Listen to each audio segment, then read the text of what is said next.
According to Google Trends, the term fake news has spiked tremendously since November of 2016 when National Policy Institute president and self-proclaimed white supremacist Richard Spencer resurrected the nearly century-old term Lügenpresse. The mainstream media, or perhaps we should refer to them in the original German, Lügenpresse. Lügenpresse. Lügenpresse.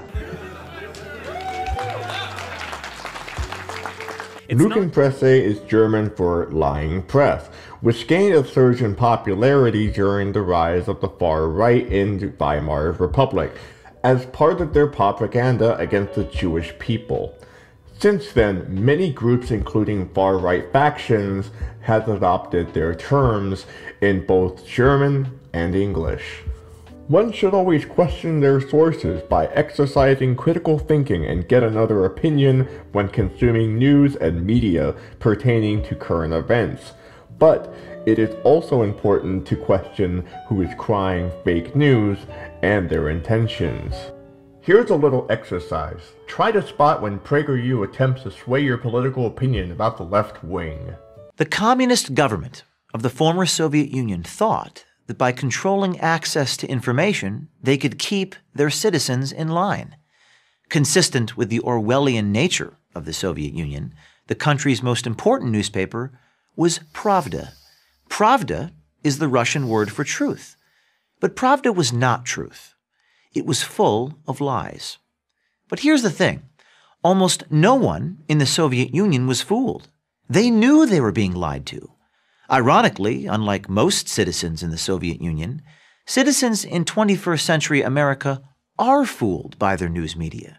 We think we're getting the real story from our major media, but we're not. When we tune into the networks or read the New York Times or the Washington Post, we're actually getting a sharply slanted version of the news. Slanted to the left. So what is fake news? Armenian-American journalist Ben Bichikian has kept a record of the fiscal behavior of media since 1983 in his book series, The Media Monopoly.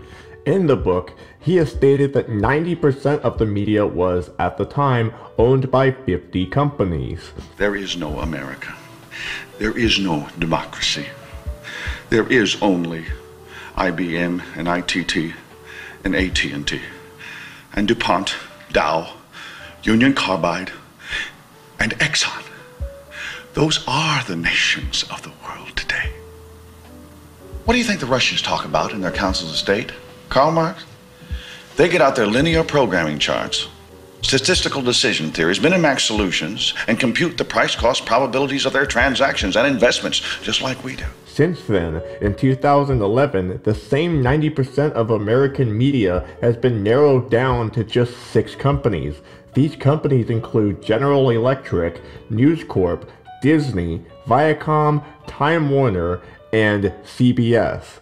He argues that these companies play a role in how their media functions, which includes but not limited to what kinds of shows they broadcast, what topics are subject to censorship, and what stories benefit the primary company holders. Ben Bichikian argues that fake news is a result of the financial interests of those 6 corporations. On the other side of the coin, the far right argues that the media is overtaken by the liberals, the feminists, the Jewish people, and the Muslims. Does that sound rational to you at all? The term National Socialist derives from the fact that the German Nazi Party was originally a worker party, though they would later push for free market capitalism, cutting ties from their former Marxist associations and attack union jobs. They propagated that the economy and the media was owned by and run by the Jewish people, thus attempting to validate their anti-Semitism.